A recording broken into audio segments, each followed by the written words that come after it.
Price the Lord. ഇനി എനിക്ക് പറയാൻ ആഗ്രഹിക്കുന്ന ഒരു കാര്യം, ദൈവം ശിക്ഷിക്കുമെന്ന ധാരണ അനേകരിൽ രൂഢമൂലമായി കിടക്കുന്നതുകൊണ്ട് എത്ര നമ്മൾ പറയുമ്പോഴും അതിനെ അത് ശിക്ഷിക്കുകയില്ല എന്ന് വിശ്വസിക്കാൻ കഴിയാത്ത ഒരവസ്ഥയുണ്ട്. അതുകൊണ്ട് അവരുടേതായ ചില അനുഭവങ്ങൾ നമ്മുടെ അടുത്ത് കൊണ്ടുവരികയാണ്. ദൈവം ശിക്ഷിച്ച അനുഭവം എനിക്കുണ്ട്. ഞാൻ കുളത്തുവയലിൽ ധ്യാനിപ്പിക്കുമ്പോൾ കുളത്തുവയലൊരു ടീമിനെ വർക്കച്ചൻ ടീം അംഗങ്ങൾ ഒന്നിച്ച് ധ്യാനിക്കുമ്പോൾ ഞാൻ അവരെ ധ്യാനിപ്പിക്കാൻ എന്നെ വിളിച്ച് ഞാൻ ധ്യാനിപ്പിക്കുകയാണ്. അതിനകത്ത് അന്നത്തെ കാലത്തെ വലിയ വരദാനങ്ങളുള്ള ജോസ് കാപ്പൽ തുടങ്ങിയ ഒത്തിരി ആളുകൾ അവിടെ ധ്യാനിക്കുന്നുണ്ട്. അപ്പോൾ ഞാൻ ദൈവം ശിക്ഷിക്കുന്നില്ലെന്ന് പറഞ്ഞപ്പോൾ എന്ത് ചെയ്താലും ഒരു വിഭാഗത്തിന് ഉൾക്കൊള്ളാൻ പറ്റുന്നില്ല. എന്നിട്ട് എന്നോട് അതിലൊരാൾ പറഞ്ഞു, വരദാനങ്ങളൊക്കെ വളരെ ശക്തമായിട്ട് പ്രവർത്തിക്കുന്ന ഒരാൾ പറഞ്ഞു, പക്ഷേ എൻ്റെ ഒരു അനുഭവം പറയാം, ദൈവം ശിക്ഷിച്ചില്ലെങ്കിൽ പിന്നെ എങ്ങനെയാണ് ഇത് സംഭവിക്കുന്നത്? അദ്ദേഹം പറഞ്ഞതാണ്, ഞങ്ങൾ ഒന്നിച്ചിരുന്ന ഗ്രൂപ്പ് പ്രാർത്ഥനയുടെ സമയത്ത് എനിക്കൊരു സന്ദേശം കിട്ടി. ഞാൻ ആ സന്ദേശം പറയേണ്ട ആളോട് പറഞ്ഞു, നിൻ്റെ കിണറിൻ്റെ ഭാഗത്തുള്ള ആ തെങ്ങിൻ്റെ അവിടെ നിന്ന് നീ ഒരു 10-15 നേരം ഇന്ന് സ്തുതിക്കണം എന്ന് പറഞ്ഞു. പക്ഷെ അവനത് ചെയ്തില്ല. രണ്ടാമത്തെ ദിവസം കണ്ടപ്പോഴും നീ അത് ചെയ്തതെന്ന് ചോദിച്ചു. ചെയ്തില്ല എന്ന് പറഞ്ഞു. എന്തേ ചെയ്യാത്തത് എന്ന് ചോദിച്ചപ്പോൾ, എനിക്ക് അത്രയും അങ്ങ് സമയം കിട്ടിയില്ല, ചെയ്യണം എന്ന് പറഞ്ഞു. അല്ല, ഇന്ന് തന്നെ അത് ചെയ്തേക്കണം. അപ്പോൾ രണ്ടാമത്തെ ദിവസം ഇവൻ ചെയ്തില്ല. മൂന്നാമത്തെ ദിവസം ഒരൊറ്റ മഴയും കാറ്റും ഇടിയും കൂടെ വന്നിട്ട് ആ നിറഞ്ഞ് കായുണ്ടായിരുന്ന തെങ്ങ് ഇടി വെട്ടിപ്പോയി. എന്നിട്ട് എന്നോട് ചോദിച്ചു, ഇത് ദൈവത്തെ അനുസരിക്കാത്തതുകൊണ്ട് ദൈവം ചെയ്ത ശിക്ഷയല്ലേ? ഈ പറഞ്ഞ കുളത്തുവയൽ ടീമിൽ ഒരാൾ ചോദിച്ചു എന്നോട്, ദൈവത്തെ അനുസരിക്കാത്തതുകൊണ്ട്, സന്ദേശം അനുസരിക്കാത്തതുകൊണ്ട് ദൈവം ഒരു പാഠം പഠിപ്പിച്ചതല്ലേ, ശിക്ഷിച്ചതല്ലേ? ഞാൻ പറഞ്ഞു, ഞാൻ അതിനെ ഇങ്ങനെയാണ് കാണുന്നത്. അവിടെ ഒരു ഇടി വന്ന് അവിടെ ഒരു നാശം ഉണ്ടാകുമെന്ന് അറിയാവുന്ന ദൈവം അത് ഒഴിവാക്കാൻ വേണ്ടി അവിടെ ഒരു കൃപയുടെ സംരക്ഷണം ആവശ്യമുണ്ട്. അതുകൊണ്ട് നീ അവിടെ നിന്ന് കുറച്ചു നേരം സ്തുതിച്ച് പ്രാർത്ഥിക്കുമ്പോൾ കൃപ പ്രസരിക്കുകയും അവിടെ ഒരു സംരക്ഷണ വലയം ഉണ്ടാകുകയും ചെയ്യും. അങ്ങനെ ആ ഇടി അവിടുന്ന് ഉപദ്രവമില്ലാതെ മാറിപ്പോവും. പക്ഷെ നീ അത് ചെയ്തില്ല. രണ്ടാം ദിവസം നിന്നോട് പറഞ്ഞിട്ടും നീ അത് ചെയ്തില്ല. അതുകൊണ്ട് ദൈവം എത്ര രക്ഷിക്കാൻ നോക്കിയിട്ടും നീ അതിനോട് സഹകരിക്കാത്തതുകൊണ്ട് ഈ ഒരു ഡിസോർഡർ അവിടെ ഇടിയായിട്ട് വെട്ടുകയും നിൻ്റെ തെങ്ങ് പോവുകയും ചെയ്തു എന്നാണ് ഞാനതിനെ കാണുന്നത് എന്ന് ഞാൻ പറഞ്ഞു. ഇതിനെ നിങ്ങളെങ്ങനെ കാണുന്നു? ശിക്ഷയായിട്ട് കാണുന്നോ, അതോ ദൈവത്തിൻ്റെ ആ രക്ഷിക്കുന്ന നടപടിയോട് സഹകരിക്കാത്തതുകൊണ്ട് ഒരു ഡിസോർഡറിൽ പെട്ടുപോയിട്ട് കാണുന്നു? Price the Lord. ഇത് വാസ്തവത്തിൽ പലരും ഒരു കാഴ്ചപ്പാടിൻ്റെ മാറ്റമാണത്. അതാണ് കർത്താവ് പറഞ്ഞത്, കണ്ണാണ് ശരീരത്തിൻ്റെ വിളക്ക്. കണ്ണ് കുറ്റമറ്റതെങ്കിൽ ശരീരം മുഴുവൻ കുറ്റമറ്റതായിരിക്കും. അതിന് അനേക അർത്ഥങ്ങളുണ്ട്. കണ്ണെന്ന് പറഞ്ഞാൽ അതിൻ്റെ അർത്ഥം നിൻ്റെ ദർശനം, നിൻ്റെ കാഴ്ചപ്പാട്. ഈ 2 തരം കാഴ്ചപ്പാടുണ്ട്. ഒന്ന് ദൈവം കാണുന്ന കാഴ്ചപ്പാട്, മറ്റൊന്ന് മനുഷ്യൻ കാണുന്ന കാഴ്ചപ്പാട്. ഈശോ പറഞ്ഞു പത്രോസിനോട്, നമ്മിപ്പോൾ ജെറുസലത്തേക്ക് പോവുകയാണ്, അവിടെ ചെല്ലുമ്പോൾ എല്ലാവരും കൂടി എന്നെ ബന്ധിക്കും, എന്നെ മർദ്ദിക്കും, കുരിശ് തറച്ച് കൊല്ലും, 3-ാം ദിവസം ഞാൻ ഉയർത്തെഴുന്നേൽക്കും. പത്രോസ് എന്ത് പറഞ്ഞു? ദൈവം കനിയട്ടെ കർത്താവെ, നിനക്ക് ഒരിക്കലും സംഭവിക്കാതിരിക്കട്ടെ. നല്ലൊരു കാര്യമല്ലേ പറഞ്ഞേ? പക്ഷെ കർത്താവ് എന്താ പറഞ്ഞേ? സാത്താനെ എൻ്റെ മുമ്പിൽ നിന്ന് പോകുമെന്ന് പറഞ്ഞു. കാരണം എന്താ? നിന്റെ ചിന്ത ദൈവികമല്ല, മാനുഷികമാണ്. നിന്റെ കാഴ്ചപ്പാട്, നീ ഈ സംഭവത്തെ നോക്കിക്കാണുന്ന രീതി ഒരു അധപ്പതിച്ച മനുഷ്യൻ നോക്കിക്കാണുന്ന രീതിയാണ്, ദൈവത്തിൻ്റെ കാഴ്ചപ്പാടല്ല. അപ്പം ദൈവത്തിൻ്റെ കാഴ്ചപ്പാടിലും മനുഷ്യൻ്റെ കാഴ്ചപ്പാടിലും നമുക്ക് കാണാം. നമ്മൾ ഒരു കാര്യം വിശ്വസിക്കുമ്പോൾ ആ വിശ്വാസത്തിൻ്റെ കാഴ്ചപ്പാടിൽ നമുക്ക് എല്ലാത്തിനെയും ഇൻ്റർപ്രറ്റ് ചെയ്യാം, വ്യാഖ്യാനിക്കാം. ശരിയായൊരു കാഴ്ചപ്പാടിൽ വ്യാഖ്യാനിക്കാം, തെറ്റായൊരു കാഴ്ചപ്പാടിൽ വ്യാഖ്യാനിക്കാം. ഭൂമിയിൽ നിൽക്കുമ്പോൾ നമ്മൾ കാണുന്ന കാഴ്ചപ്പാടാണ് സൂര്യൻ ഉദിക്കുന്നത്, അസ്തമിക്കുന്നത്. നമ്മൾ ഭൂമിയിൽ നിന്ന് ഉയർന്ന ശൂന്യാകാശത്ത് നിന്നൊക്കെ കാണുന്ന കാഴ്ചപ്പാടെന്താ? മറ്റൊന്നാ അല്ലേ? അപ്പം ദൈവത്തിൻ്റെ കാഴ്ചപ്പാട് നമുക്ക് കിട്ടിയാൽ നമ്മുടെ പ്രശ്നങ്ങളെല്ലാം തീരും. അത് വിശ്വാസത്തിൻ്റെ അടിത്തറ ഉറപ്പിക്കും. അപ്പം ദൈവം ശിക്ഷിക്കുകയല്ല, ദൈവം ശിക്ഷയിൽ നിന്ന് ഒഴിവാക്കാൻ ശ്രമിക്കുകയാണ്. അതിനുവേണ്ടിയാണ് ആ വ്യക്തിയോട് നീ കുറച്ച് നേരം ആ തെങ്ങിൻ്റെ വീട്ടിൽ ആ കിണറിൻ്റെ അടുത്ത് നിന്ന് സ്തുതിച്ച് പ്രാർത്ഥിക്കാൻ പറഞ്ഞത്. പക്ഷെ അദ്ദേഹം അത് ചെയ്യാൻ കൂട്ടാക്കിയില്ല. അതുകൊണ്ട് ആ രക്ഷിക്കുന്ന നടപടിയിൽ ദൈവത്തിന് ഇടപെടാൻ പറ്റിയില്ല, അത്രയേ ഉള്ളൂ. ഈ രീതിയിൽ ഒത്തിരി കാഴ്ചപ്പാടുകൾ നമുക്ക് മാറേണ്ടതുണ്ട്. അപ്പോൾ കാര്യങ്ങൾ മാറ്റം വരും. അപ്പോൾ അതുകൊണ്ട് ദൈവം ശിക്ഷിക്കുന്നില്ല. അപ്പോൾ ഉടനെ തന്നെ ഉള്ള അടുത്ത നടപടി അടുത്ത ചോദ്യം, അങ്ങനെയാണെങ്കിൽ പഴയ നിയമത്തിൽ ശിക്ഷിക്കുന്നതായിട്ട് കാണുന്നുണ്ടല്ലോ. അതിന് കാരണം ദൈവം ശിക്ഷിക്കുമെന്ന് വിശ്വസിച്ച ഒരു ജനത്തിൻ്റെ ഇടയിലാണ് ദൈവം കടന്നു വന്നത്. എന്നിട്ട് പയ്യാണ് അതിൽ നിന്ന് മാറ്റിക്കൊണ്ടുവന്നത്. അങ്ങനെ ദൈവത്തിന് ചെയ്യാൻ പറ്റുള്ളൂ. നിലവിലുള്ളൊരു സമൂഹത്തിലേക്കല്ല ദൈവത്തിന് ഇറങ്ങി വരാൻ പറ്റുള്ളൂ. അപ്പം ഈശോയുടെ കാര്യം തന്നെ എടുക്കുക. ഈശോയുടെ ജീവിതത്തിൽ പോലും നമുക്ക് ഈ വികാസ പരിണാമം കാണാൻ പറ്റും. പ്രബോധനത്തിൽ കാണാൻ പറ്റും, പ്രവൃത്തിയിൽ കാണാൻ പറ്റും. ഉദാഹരണത്തിന് ഈശോ ആദ്യം ചെയ്ത അത്ഭുതം എന്തായിരുന്നു? കാനായിലെ കല്യാണ വീട്ടിൽ വീഞ്ഞ് ഉണ്ടാക്കിയതാണ്, അല്ലെങ്കിൽ വെള്ളം വീഞ്ഞാക്കി മാറ്റിയതാണ് ആദ്യത്തെ അത്ഭുതമായിട്ട് യോഹന്നാൻ പറയുന്നത്. പക്ഷെ മർക്കോസിൻ്റെ സുവിശേഷത്തിൽ ഒരു പിശാചിനെ ബഹിഷ്കരിക്കുന്നതായിട്ടാണ് നമ്മൾ കാണുന്നത്. അതുപോലെ എന്നാൽ തന്നെയും ആദ്യത്തെ അത്ഭുതമായിട്ട് യോഹന്നാൻ പറയുന്നതാണ്. അപ്പോൾ ഇത് യേശുവിൻ്റെ ദൈവത്വം വെളിപ്പെടുത്താൻ വേണ്ടി ദൈവം ഈശോ കാണിച്ച ഒരു അടയാളമാണെന്നാണ് പറയുന്നത്. അവൻ്റെ അടയാളങ്ങളുടെ ആരംഭമായിരുന്നു. അപ്പോൾ അടയാളമാണ്. അപ്പോൾ ഏറ്റവും ചെറിയൊരു അടയാളമാണ്, ഏറ്റവും ആരും അറിയാത്ത ഒരു അടയാളമാണ് അവിടെ കാണിച്ചത്. കുറച്ച് പേരല്ലേ അറിഞ്ഞുള്ളൂ. കാരണം പരിചാരകർ മാത്രമേ അറിഞ്ഞുള്ളൂ. പരിശുദ്ധ അമ്മയും പരിചാരകർ മാത്രമേ അറിഞ്ഞുള്ളൂ. മണവാളൻ പോലും അറിഞ്ഞില്ല, മറ്റാരും അറിഞ്ഞില്ല. അപ്പോൾ ഏതാനും പേരെ മാത്രം അറിയിച്ചുകൊണ്ട് ഒരു ചെറിയ അത്ഭുതം എന്ന് വേണേൽ പറയാം. കാരണം വേണമെങ്കിൽ സംശയിക്കാം, ഇനിയിപ്പം ഈ കോരിക്കൊണ്ട് വന്ന മറ്റുള്ളവർക്കേ ഇത്. അപ്പം ഞാൻ പറഞ്ഞത് ചെറിയത്തെ തുടങ്ങി, എന്നിട്ട് പയ്യെ വലിയത്തിലേക്ക് പോവുക ചെയ്യുന്നു, വിശ്വസിപ്പിക്കുക ചെയ്യുന്നു. ഇപ്പോൾ ഉദാഹരണത്തിന് ഈശോ മരിച്ചവരെ ഉയർപ്പിച്ചിട്ടുണ്ട്. എത്ര പേരെ ഉയർപ്പിച്ചിട്ടുണ്ട്? 3 പേരെ ഉയർപ്പിച്ചിട്ടാണ്. ആദ്യം ഉയർപ്പിക്കുന്ന ആരെയാ? ജയറോസിൻ്റെ മകളെയാണ്. അപ്പം ജയറോസിൻ്റെ മകളെ ഉയർപ്പിച്ചു എന്ന് പറയുന്നത് മരിച്ചിട്ട് ചൂടാറുന്നതിന് മുമ്പാണ്. അപ്പം അത് വാസ്തവത്തിൽ മരിച്ചവരെ ഉയർപ്പിച്ചു എന്നുള്ളത് വിശ്വസിക്കാൻ വളരെ ന്യായം കുറവാണ്. കാരണം പലരും വിശ്വസിച്ചില്ല, മരണത്തോടടുത്ത് കിടന്നുള്ളൂ എന്നാണ്. രണ്ടാമത്തെ വിധവയുടെ മകൻ അത് മരവിച്ച് സംസ്കാരത്തിന് കൊണ്ടുപോകുമ്പോഴാണ്. അപ്പം ഏതാണ്ട് ഇത് മരിച്ച ഒരാൾ തന്നെ ആയിരുന്നു, ഇത് സംശയിക്കണ്ട. എന്നാലും ചിലർ അവൻ തളർന്ന് കിടന്നുള്ളായിരിക്കും, ശരിക്കും മരിച്ച അവനായിരിക്കില്ലായിരിക്കും എന്ന് വിചാരിക്കാം അല്ലേ. മൂന്നാമത്തേതോ മരിച്ച് 4 ദിവസം കഴിഞ്ഞ് അഴുകിയ ലാസറിനെ ഉയർപ്പിച്ചത്. അപ്പോൾ അവിടെ ആർക്കെങ്കിലും സംശയത്തിൻ്റെ ഒരു ചെറിയ തരിയെങ്കിലും ഉണ്ടോ? ഇല്ല. അപ്പം മരിച്ചവനെ ഉയർപ്പിച്ചു എന്നുള്ളത് അനിഷേധ്യമായ രീതിയിൽ വലിയൊരു സംഭവമായിട്ട് ഈശോ ചെയ്യുന്ന ലാസറിനെ ഉയർപ്പിച്ചപ്പോഴാണ്. അവിടെ പറയുന്നു, ലാസറിനെ ഉയർപ്പിച്ചു കഴിഞ്ഞപ്പോഴാണ് അനേകം പേർ അവനിൽ വിശ്വസിച്ചു. വരാനിരിക്കുന്ന രക്ഷകൻ ഇവൻ തന്നെയാണ്, അല്ലെങ്കിൽ ക്രിസ്തു ഇവൻ തന്നെയാണ് എന്ന് അനേകർ വിശ്വസിക്കാൻ കാരണമായി. ഈ അനേകർ അവനിൽ വിശ്വസിച്ചപ്പോഴാണ് പ്രധാന പുരോഹിതന്മാരും സമുദായ നേതാക്കന്മാരോട് ഒന്നിച്ചുകൂടിയിട്ട് പറഞ്ഞത്, ഇനി ഇവനെ മുന്നോട്ട് വിട്ടുകഴിഞ്ഞാൽ പ്രശ്നമാണ്, റോമാക്കാർ വന്ന് നമ്മളെ അടിച്ച് നിരത്താക്കും. എന്താ അതിന് കാരണം? ഇനിയും ഈശോയെ മുന്നോട്ട് വിട്ടാൽ റോമാക്കാർ വന്ന് നമ്മളെ ശരിപ്പെടുത്തുമെന്ന് പറയാൻ കാരണം എന്താ?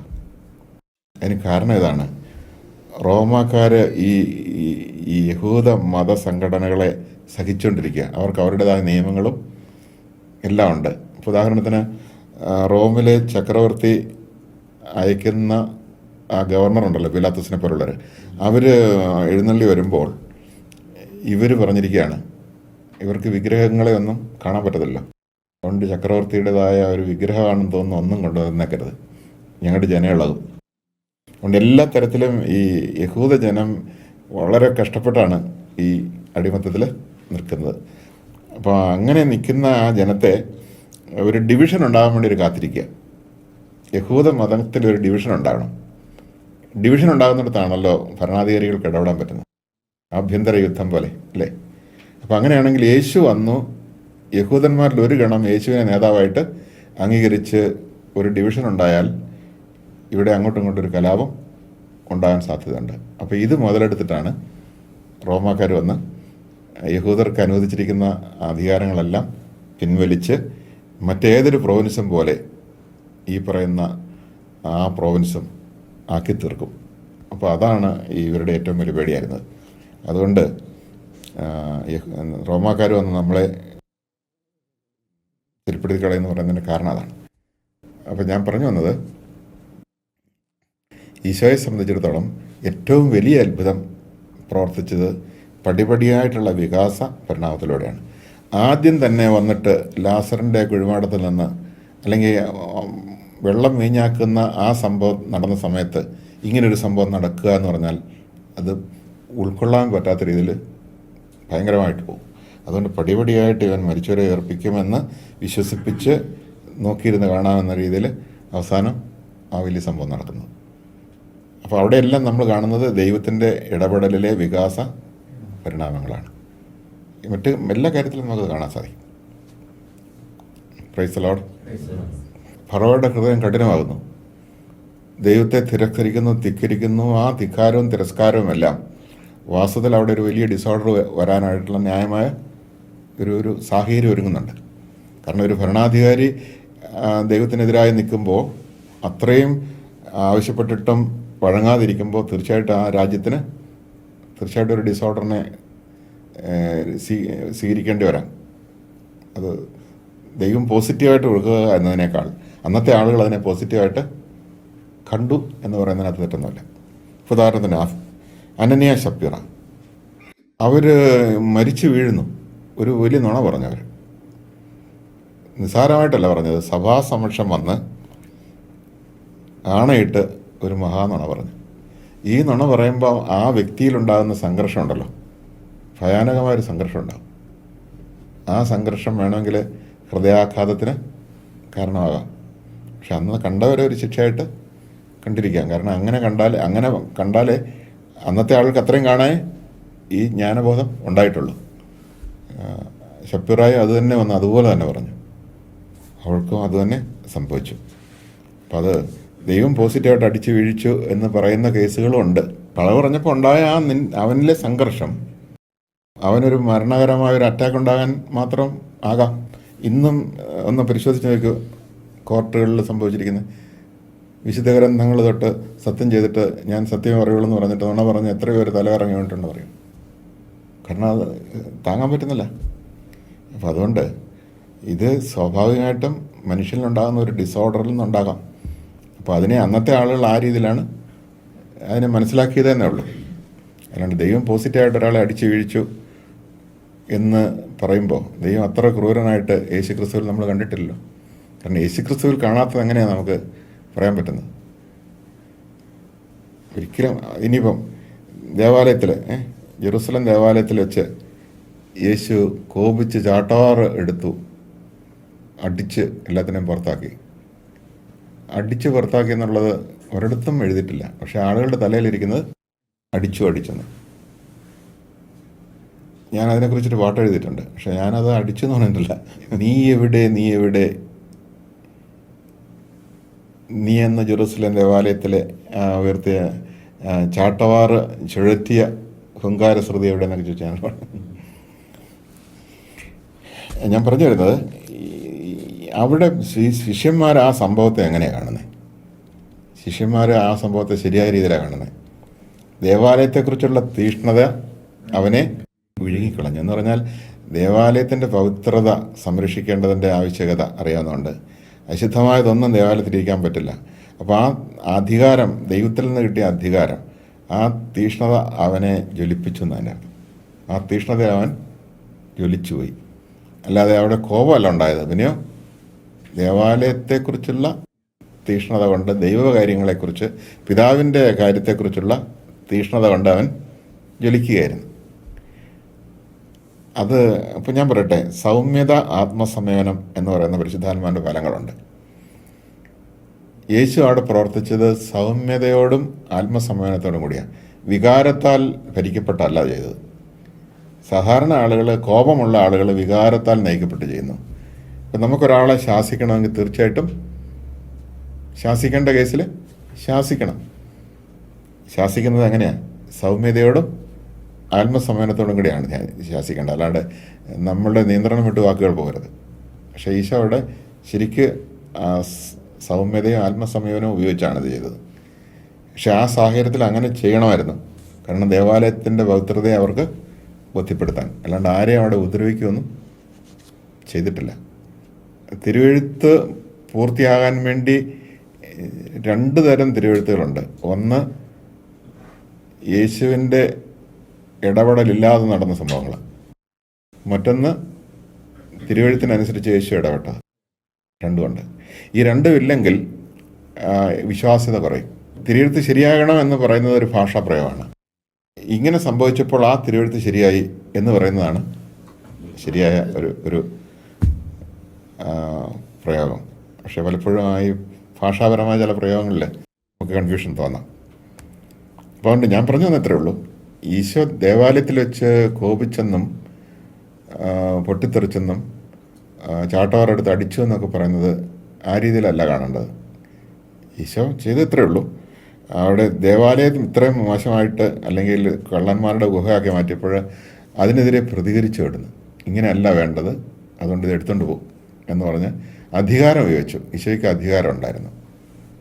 പ്രധാന പുരോഹിതനേക്കാൾ വലിയ അധികാരം ഉണ്ടായിരുന്നു. ആ അധികാരം എവിടെ നിന്ന് കിട്ടിയതാണ്? ദൈവത്തോട് വിശ്വസ്തത കാണിച്ചപ്പോൾ ഉണ്ടായതാണ്. ഈ അധികാരം നമുക്കൊക്കെ കിട്ടും.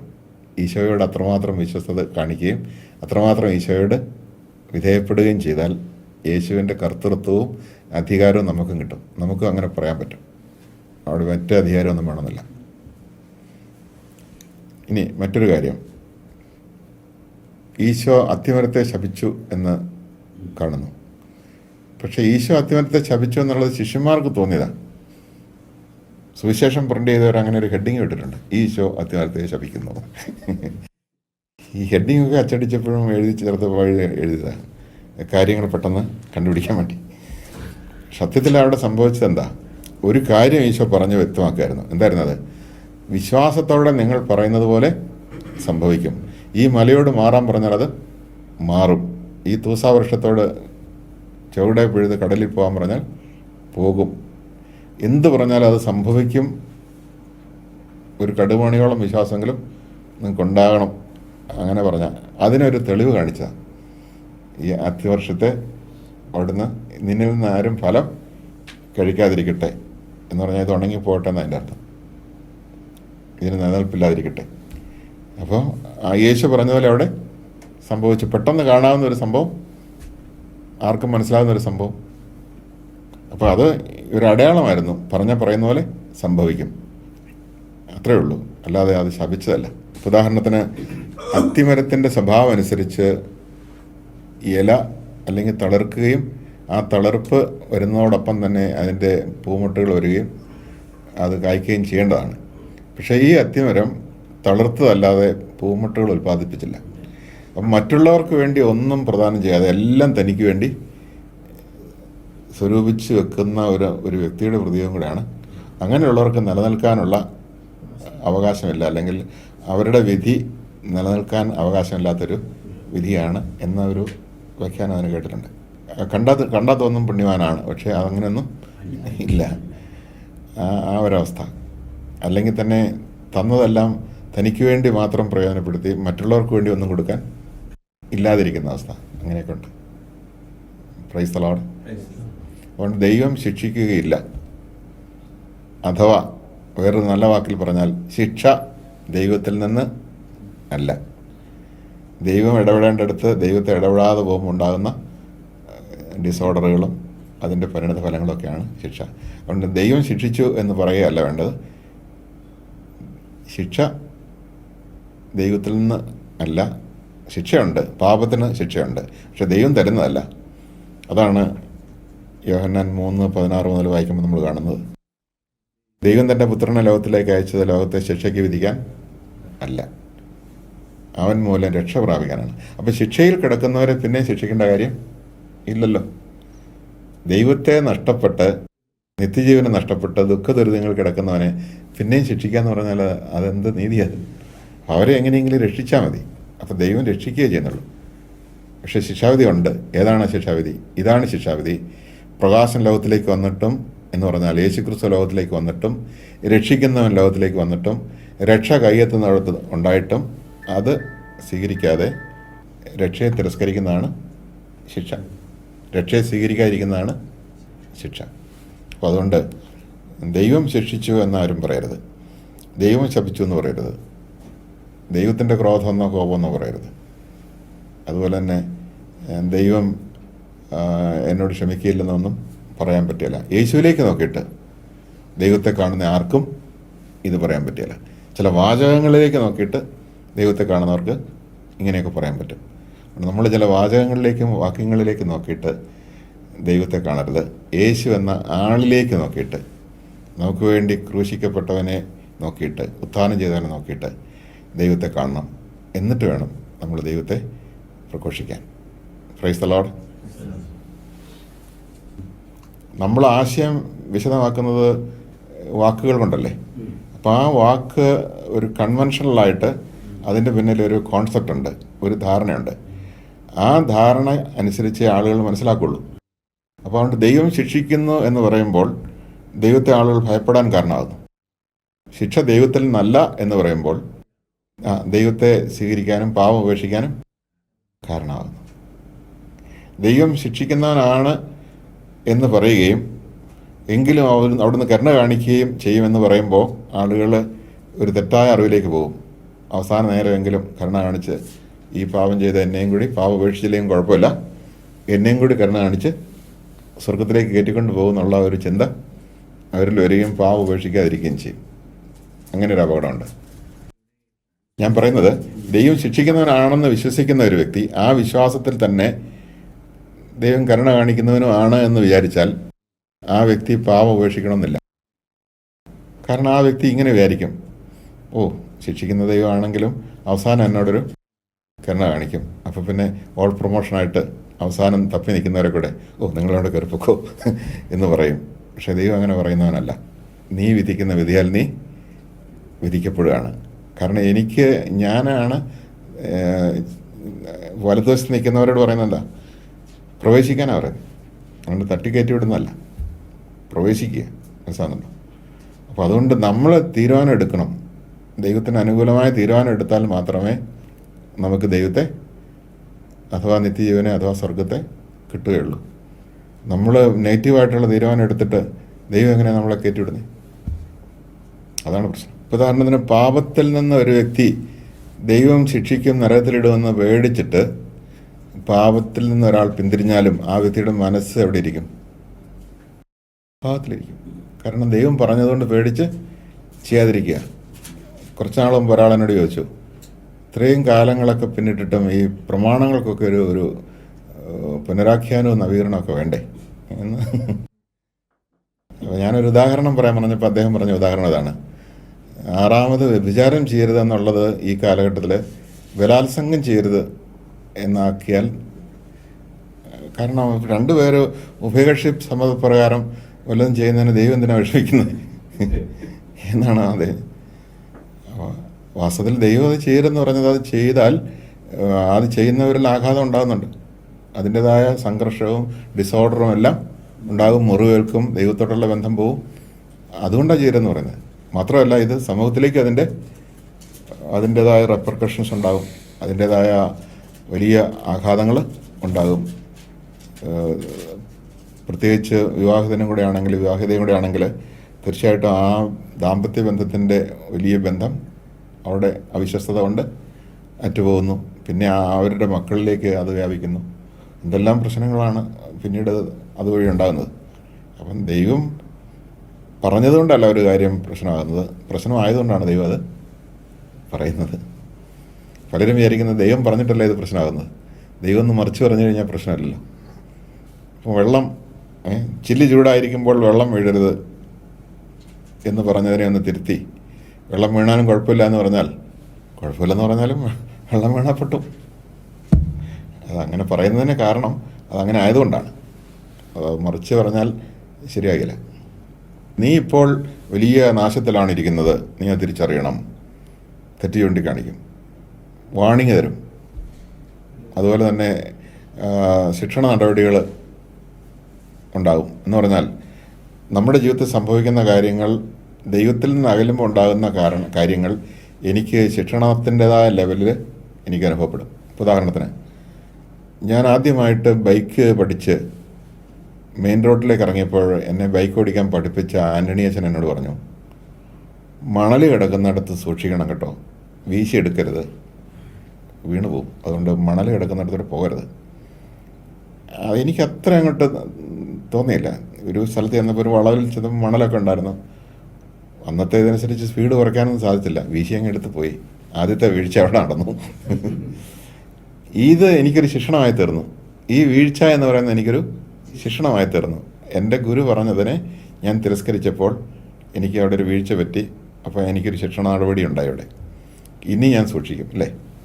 അപ്പം അങ്ങനെ നമ്മൾ ദൈവത്തെ ധിക്കരിച്ച് നമ്മൾ ചെയ്യുന്ന ഓരോ പ്രവൃത്തിയിലും നമുക്ക് തിരിച്ചടി കിട്ടും. ഈ തിരിച്ചടി ദൈവത്തിൻ്റെ വെളിച്ചത്തിൽ ഒരു ശിക്ഷണത്തിൻ്റെ അല്പമെങ്കിലും ദൈവത്തെ കൂടെ നിർത്തുന്ന, ദൈവത്തിൻ്റെ കൂടെ നിൽക്കുന്നവരാണെങ്കിൽ അതൊക്കെ ശിക്ഷണമായിട്ട് മാറും. ശിക്ഷണം എന്ന് പറയുന്നത് ഈ പറയുന്നത് പോലെ ദൈവത്തെ ധിക്കരിക്കുന്ന വ്യക്തിയിൽ സംഭവിക്കുന്ന കാര്യങ്ങളാണ്. അതിന് ശിക്ഷണത്തിൻ്റെ ചില തകർച്ചകളാണ്. ആ തകർച്ചകൾക്ക് ശിക്ഷണത്തിൻ്റെതായ ഒരു മൂല്യമുണ്ട്. അപ്പോൾ അതിനെ തിരുത്താൻ സാധിക്കും. ഈ പഴം തിന്നരുതെന്ന് പറഞ്ഞാൽ ഞാൻ ചെയ്യരുതെന്ന് പറഞ്ഞ ഒരു കാര്യം നീ ചെയ്യരുത്, ചെയ്താൽ നിനക്ക് മരണം ഉണ്ടാവും എന്ന് പറഞ്ഞാൽ അതിൻ്റെ അർത്ഥം ദൈവിക ജീവൻ നിനക്ക് നഷ്ടപ്പെടും, നിനക്ക് നിൻ്റെ സുഖം നഷ്ടപ്പെടും. സുഖം മരിക്കും, സമാധാനം മരിക്കും, സന്തോഷം മരിക്കും, നിൻ്റെ ബന്ധം മരിക്കും. ഇതെല്ലാമാണല്ലോ സംഭവിച്ചത്. നീ എന്നെ ധിക്കരിച്ചാൽ നിനക്ക് നിൻ്റെ സകല നന്മയും നിനക്ക് നഷ്ടപ്പെടും, മരണത്തിൻ്റെ അവസ്ഥയിലെത്തും എന്നാ പറഞ്ഞത്. എന്നിട്ടും ശൈത്താൻ പറഞ്ഞ് ദൈവം പറഞ്ഞതിനേക്കാൾ ശൈത്താൻ പറഞ്ഞത് ശരിയാണെന്ന് തോന്നിപ്പോയി. തെളിയിക്കല്ലേ, എന്നെ തെളിയിക്കാൻ പറ്റത്തില്ല, തോന്നിപ്പിച്ചു. വഞ്ചന എന്ന് പറയുന്നത് എന്താ? തോന്നിപ്പിക്കലല്ലേ, തോന്നിപ്പോയി. അങ്ങനെയാണ് സംഭവിച്ചത്. അതുകൊണ്ടാണല്ലോ ദൈവം മനുഷ്യനെ കുറ്റപ്പെടുത്താത്തത്. ശൈത്താൻ അവനെ വഞ്ചിച്ച് വീഴിച്ചു. അതുകൊണ്ട് ഒരിക്കലും കുറ്റപ്പെടുത്താൻ ഒരു ന്യായവും ഇല്ല. പക്ഷേ കുറ്റപ്പെടുത്തുന്നില്ലെങ്കിലും അവൻ്റെ വീഴ്ചയെ അവനെ ബോധ്യപ്പെടുത്തും, നീ വീണു പോയിരിക്കുന്നു. അതാണ്. Price the Lord.